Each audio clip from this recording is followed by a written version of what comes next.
قبولیت دعا کے واقعات حضرت سیدنا فضالہ بن عبید رضی اللہ تعالیٰ عنہ سے روایت ہے۔ رسول اللہ صلی اللہ تعالی علیہ وآلہ وسلم مسجد میں تشریف فرما تھے۔ ایک آدمی آیا، اس نے نماز پڑھی اور پھر یوں دعا مانگی، اللہم اغفر لی ورحمنی، اے اللہ مجھے بخش دے اور مجھ پر رحم فرما۔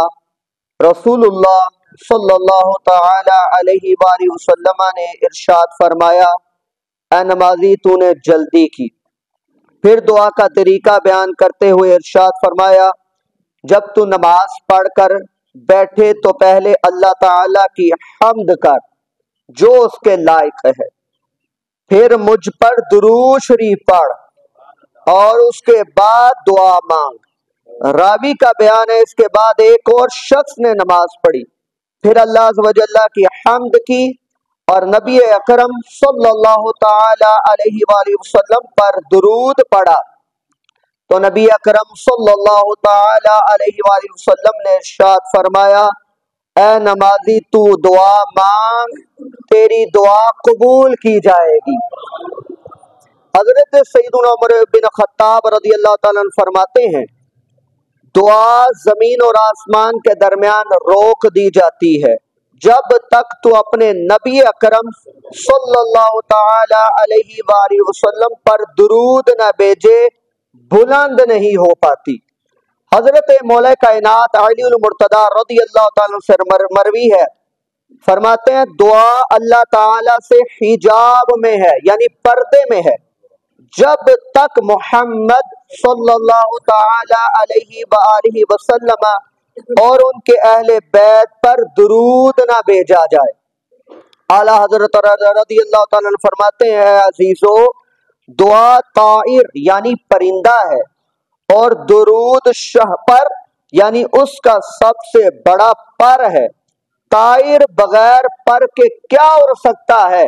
آپ فرما یہ رہے ہیں کہ دعا جو انسی ہے اس کو پرندہ بنا اور درود کو شہپر بنا تو یہ پرندہ سیدھا بارگاہ الہی میں پہنچ جائے گا۔ آقا دو جہاں پر حبیب علیہ السلام پر نازل ہونے والا قرآن کہتا ہے، بسم اللہ الرحمن الرحیم، وقال ربکم ادعونی استجب لکم۔ اللہ رب العزت نے ارشاد فرمایا اور تمہارے رب نے فرمایا مجھ سے دعا کرو میں قبول کروں گا۔ آقا دو جہاں پر حبیب علیہ السلام نے ارشاد فرمایا دعا عبادت کا مغز ہے۔ آقا علیہ السلام نے ارشاد فرمایا اللہ کے نزدیک کوئی چیز دعا سے بزرگ تر نہیں ہے۔ آقا علیہ السلام نے ارشاد فرمایا جس شخص کے لیے دعا کا دروازہ کھول دیا گیا تو اس کے لیے رحمت کا دروازہ کھول دیا گیا۔ اللہ عز و جل سے کیے جانے والے سوالوں میں سے پسندیدہ سوال عافیت کا سوال ہے۔ جو مصیبتیں نازل ہو چکی، جو نازل نہیں ہوئی، ان سب میں دعا سے نفع ہوتا ہے، تو اللہ عز و جل کے بندو دعا کرنے کو لازم کر لو۔ آقا علیہ السلام نے ارشاد فرمایا کیا میں تمہیں وہ چیز نہ بتاؤں جو تمہارے دشمن سے تمہیں نجات دے اور تمہارے رزق کو وسیع کر دے؟ رات دن اللہ سے دعا مانگتے رہو کیونکہ دعا مومن کا ہتھیار ہے۔ آقا دو جہاں پر حبیب علیہ السلام نے ارشاد فرمایا دعا افضل ترین عبادت ہے۔ حضرت امام جزری رحمت اللہ تعالی علیہ فرماتے ہیں ہر مشکل میں اللہ عز و جل کو یاد کرنا اور دعا سے پہلے نیک عمل یہ دعا کے آداب میں سے ہے۔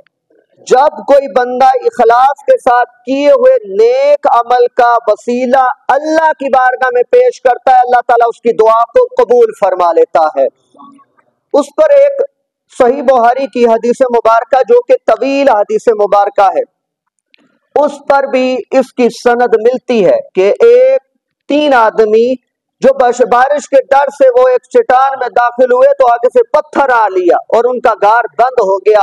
انہوں نے اپنے نیک تین اعمالوں کا وسیلہ پیش کیا، وہ مختصراً آپ کو سنا دیتا ہوں۔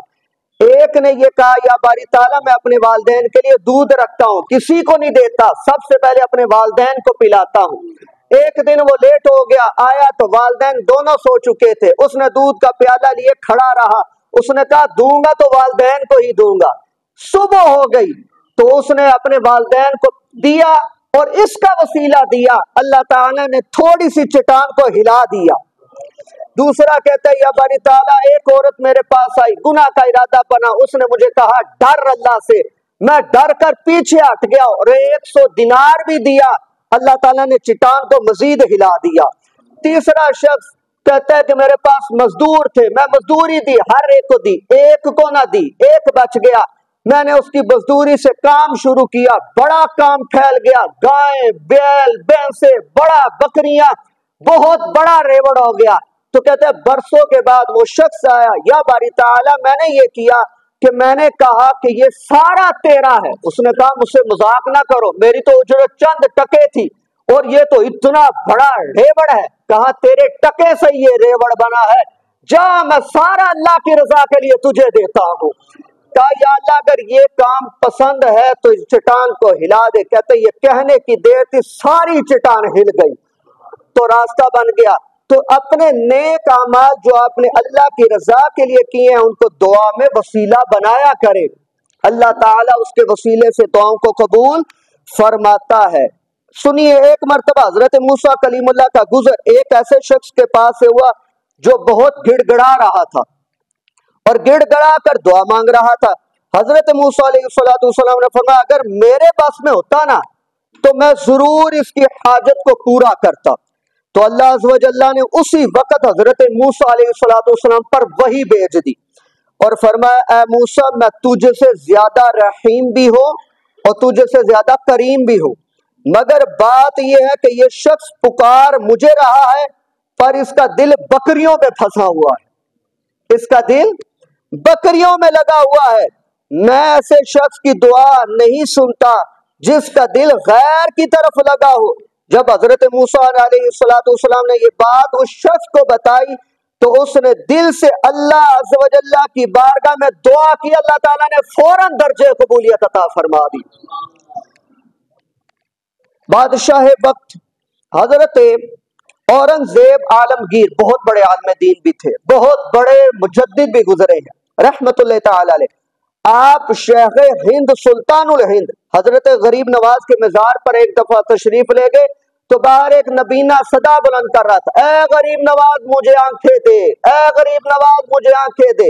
تو حضرت اورنگزیب نے جاتے ہوئے پوچھا کتنا عرصہ ہوا؟ کہا برسوں گزر گئے آنکھیں مانگتے ہوئے۔ کہا نہیں ملی؟ کہا نہیں ملی۔ کہا اب نہ ملی تجھے اب قتل کر دوں گا، اگر اب بھی نہ ملی تجھے قتل کر دوں گا۔ اب ذی وقار آپ نے کوئی سیکورٹی گارڈ اس پر مسلط کر دیے کہ اسے ذرا اس کی حفاظت رکھنی ہے، جانے نہیں دینا اس کو۔ آپ اندر گئے، دربار پر حاضری دی تو باہر آئے تو آنکھیں مل چکی تھی۔ اس نے کہا کہ ہوا کیا ہے اب بتا۔ کہا کہ پہلے تو لالے پڑے ہوئے تھے، آنکھ ہو گئے، اب تو جان بھی جا رہی تھی۔ میں نے کہا یا باری تعالیٰ اب تو جان جا رہی ہے۔ کہا سن بندے خدا، پہلے تو بغیر کسی دل کے مانگ رہا تھا، اب جب دل سے صدا کی ہے اللہ تعالیٰ نے تیری صدا کو پورا فرما دیا۔ تو اب اسی وقار وہ دل کی صدا چاہیے۔ اب تو یہ حالت ہے کہ ادھر سے ہم سلام پھیرتے ہیں، بندے بھاگتے ہیں مسجد سے، کوئی ہمیں پکڑ ہی نہ رہے، کوئی ساڑی سونی نہ لگے۔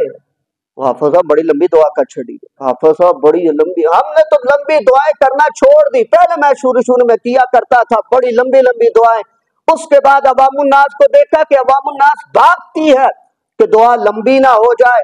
سب کی بات نہیں کر رہا، دعا لمبی نہ ہو جائے، یہ جن کی بات کر رہا ہوں ان کی بات ان تک بھی پہنچایا کریں تاکہ انہیں بھی حصہ وافر ملے۔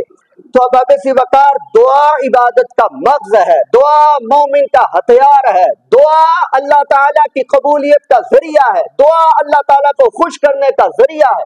یہاں تک اندازہ لگائے، آقا علیہ الصلوۃ والسلام نے فرمایا جو اپنے والدین کے لیے دعا چھوڑ دیتا ہے اللہ تعالیٰ اس کا رزق تنگ فرما دیتا ہے۔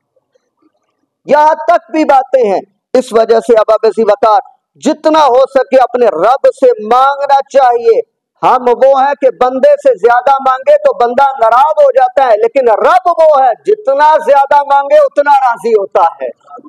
آقا دو جہاں پہ حبیب علیہ السلام نے فرمایا کہ جو شخص سب مسلمان مردوں اور عورتوں کے لیے استغفار کرے، اللہ تعالیٰ اس کے لیے ہر مسلمان مرد اور مسلمان عورت کے بدلے ایک نیکی لکھ دیتا ہے۔ کیا مطلب؟ جو حضرت آدم سے لے کر قیامت کے آخری فرد اہل ایمان کے لیے دعا کرے یا اللہ سارے نو بخش دے، تو جتنے بھی گزرے ہیں اللہ تعالیٰ سب کے بدلے ایک ایک نیکی عطا فرماتا چلا جائے گا۔ اس وجہ سے جب بھی آپ دعا کریں اپنے لیے کریں، اپنے اساتذہ کے لیے کریں، اپنے والدین کے لیے کریں، اپنے اعزاء قرابہ کے لیے کریں، اپنے چھوٹوں کے لیے کریں، اپنے بڑوں کے لیے کریں، تمام بندہ مومنین کے لیے آپ دعا کریں، اللہ تعالیٰ تمام کی دعاؤں سے آپ کو بھی حصہ عطا فرمائے گا۔ اب اسی وقار دعا کیا کریں، اللہ تعالیٰ سے مانگا کریں، مانگیں گے تو ملتا ہے، بغیر مانگے نہیں ملتا۔ اور اتنی جلدی بندے کو اکتانا نہیں چاہیے۔ میں نے کئی ایسے افراد کو اب اسی وقار جانتا ہوں کہ جن کو دفتر میں نوکری نہیں ملتی لیکن پھر ٹرائی کرتے ہیں، سالہ سال ٹرائیاں کرتے ہیں اور ٹیسٹ دیتے رہتے ہیں، یار کسی سرکاری ملازمت مل جائے، کوئی سرکاری ملازمت مل جائے۔ اور اب اسی وقار ہر اتوار کو گئے ہوتے ہیں ٹرائیاں کرنے، ہر اتوار کو تھکتے نہیں۔ اور ہم کیسے بندے مومن بن جائے؟ اب اسی وقار ایک مرتبہ دعا کی، چلو نہیں قبول ہوئی، دوسری دفعہ دعا کی نہیں قبول ہوئی، بندہ دعا کرنے چھوڑ دے۔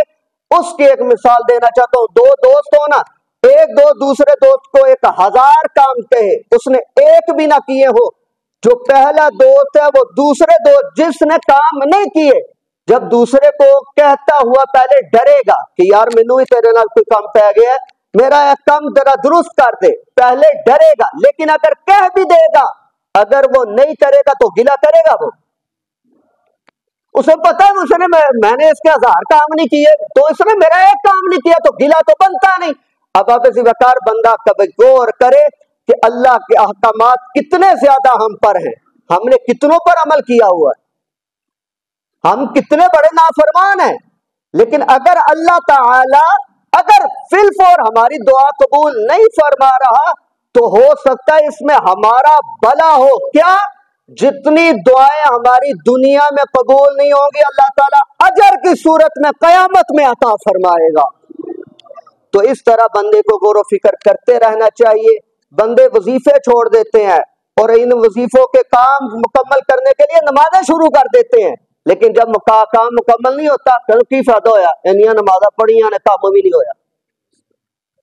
میں نے خود دیکھا ہے، فوراً پہلی صف دوسری صف میں آ جاتے ہیں، پہلے آ کے نمازیں پڑھتے ہیں، ہم بھی دیکھتے ہیں خیر ہوئے صحیح ہے، بندہ آ گیا، اچھی بات آ گیا، لیکن جب اس سے پوچھا جاتا ہے وہ نماز کو چھوڑ دیتی، او آپا جی وہ کسی نے کہا سی نمازہ پڑھو تو ایک کا تھوڑا کم ہو جائے گا، کم ہو ہی نہیں، نمازہ بھی پڑھتے رہے۔ میں کہا اس طرح نہ کرو اللہ تعالیٰ کے ساتھ۔ اب اسی وقار یہ اللہ تعالیٰ کی کرم نوازیاں ہیں کہ ہم زندہ کھڑے ہیں۔ اللہ رب العزت کی بارگاہ بے کس پناہ میں دعا گو ہیں، ہمیں اللہ تعالیٰ ہر کام اپنی رضا میں کرنے والا بنائے۔